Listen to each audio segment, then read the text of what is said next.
A deadly terrorist attack in Kashmir's Pahalgam shook the valley and the entire nation to its core. Now, the aftermath of the Pahalgam attack has been devastating, especially for Kashmir's economy. Max Estates Limited has acquired the long-stalled Delhi 1 project in Noida. Hello everyone, it's Monday, 28th April, and you're tuned into India Beat with me, Ashwinder R. Singh, bringing you the biggest updates on the pulse of Indian economy, infrastructure and more. And what a week it's been. Just a day after our last update on Tuesday, 22nd April, a deadly terrorist attack in Kashmir's Pahalgam shook the valley and the entire nation to its core. 26 people, including local tourists, lost their lives. The tragedy has raised serious concerns about security, the future of tourism in Kashmir, its economy, and beyond. Let's break it down one by one. First up, how significant was this attack? This was the deadliest terror strike in Jammu and Kashmir since 2019 Pulwama bombing, which killed 40 Indian soldiers. And it's one of the worst attacks targeting civilians, ordinary tourists, in more than 2 decades. The Resistance Front, or TRF, has claimed responsibility. TRF is believed to be a proxy for Lashkar-e-Taiba, the Pakistan-based terror group active since the 1980s, originally backed by Osama bin Laden during the Soviet-Afghan War. Despite being officially banned in Pakistan under US pressure, LET is alleged to continue operating freely with the backing of the Pakistan's military and its Inter-Services Intelligence Agency. LET, as you'll remember, was behind the 2008 Mumbai attacks and the 2001 Indian Parliament attack.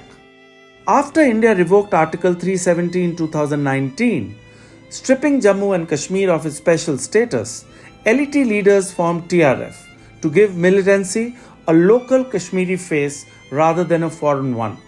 Since 2020, it's been TRF, not LET or Jaish-e-Mohammed, that has taken credit for most attacks in the region.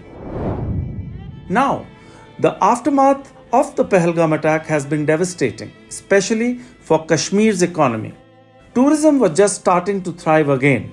According to Jammu and Kashmir's Department of Tourism, about 35 lakh tourists visited in 2024, up from 27 in 2023. And in the first 3 months of 2025 alone, the valley welcomed nearly 5 lakh tourists. But after the attack, over 13 lakh bookings have been cancelled. The ripple effect has been immediate. Restaurants, houseboats, taxis, everything has come to a grinding halt. The Dal Lake, once bustling with visitors, now stands eerily deserted. And sadly, recovery could take a long time. On the infrastructure front though, Kashmir has been seeing major government investment. About 40 key projects are underway, mainly boosting connectivity via highways and railways. The introduction of the Vande Bharat Express aims to cut travel time from Katra to Srinagar from 6 to 7 hours to just 3. Currently, 51 major projects are under execution, initially pegged at 76,000 crores, but now ballooning to rupees 1.16 trillion due to delays, according to the Ministry of Statistics and Program Implementation. Let's take a quick look at some major projects. The Zojila Tunnel is a 13-kilometer tunnel through extreme sub-zero zones, set to become Asia's longest when completed by 2026, connecting Kashmir with Ladakh year-round. Then the Chenab Rail Bridge is poised to be the world's highest railway bridge, linking Kashmir with the rest of India. There's also the Delhi-Amritsar-Katra Expressway, a massive rupees 41,000 crore, 670-kilometer expressway that will sharply reduce travel time across Delhi, Punjab and J&K by 2027.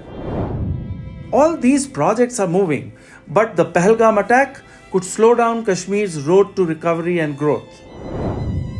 Now let's talk about India-Pakistan relations. Until recently, the border has been relatively stable, but this attack threatens to change that. New Delhi blames Pakistan for allowing terrorist operations while Pakistan's civilian government, as usual, denies any involvement. The timing is no coincidence either. It came just as Prime Minister Modi strengthened diplomatic ties during his US visit, and US Vice President J.D. Vance was in Delhi when the attack happened. Historically, terror incidents have often coincided with moments when Pakistan's military feels sidelined diplomatically. Just 1 week before the attack, the Pakistan Army Chief had made a comment on Kashmir, calling it the jugular vein. One immediate fallout is that India has put the 1960 Indus Waters Treaty, a rare symbol of India-Pakistan cooperation, in abeyance with immediate effect. Just 2 days after the attack, India's Secretary of Water Resources formally informed Pakistan's counterpart, Syed Ali Murtaza, about the move. Pakistan has reacted sharply, calling it an act of war, and retaliated by suspending the 1972 Shimla Agreement. Now, what's at stake? The Indus Waters Treaty, signed in 1960 after years of World Bank brokered talks, divided 6 rivers. India got unrestricted control over the Ravi, Beas and Satluj. Pakistan got the Indus, Jhelum and Chenab, which is vital for its agriculture.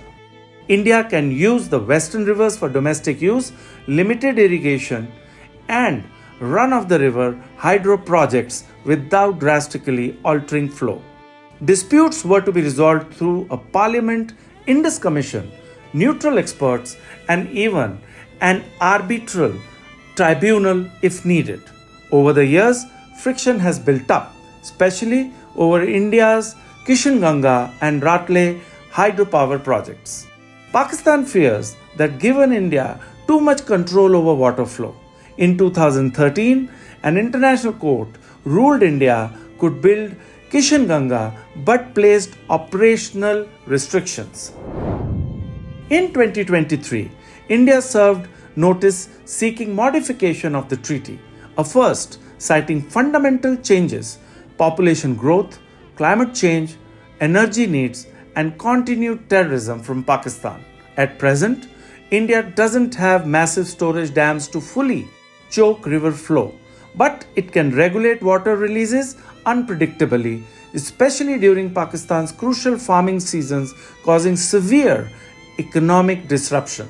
Some Indian officials have even floated ideas like re-engineering hydro plants to maximize water storage, or using aggressive drawdown flushing techniques to hurt Pakistan's downstream flow without any formal violation.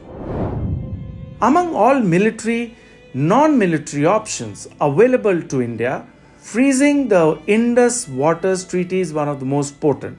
And for now, there's little international pressure on India to reverse course unless Pakistan shows concrete action against cross-border terrorism. For Pakistan, this couldn't have come at a worse time, politically, economically, and diplomatically. Meanwhile, the Prime Minister has vowed to bring the perpetrators of the Pahalgam attack to justice. For the grieving families, one hopes justice comes swiftly. Before we wrap up, a quick real estate update. Max Estates Limited has acquired the long-stalled Delhi 1 project in Noida. The company plans to invest 1,400 crores to transform it into a luxury hub of residences, office spaces, and retail. The project spans nearly 2.5 million square feet and could rake in 2,000 crores in sales and 120 crore in annual rental income, which is part of Mac's broader strategy to expand in India's booming realty market. That's all for today's episode. I'll be back next Monday with more updates, key insights, and analysis. Until then, stay safe and stay informed. You were listening to India Beat with me, Ashwinder R. Singh.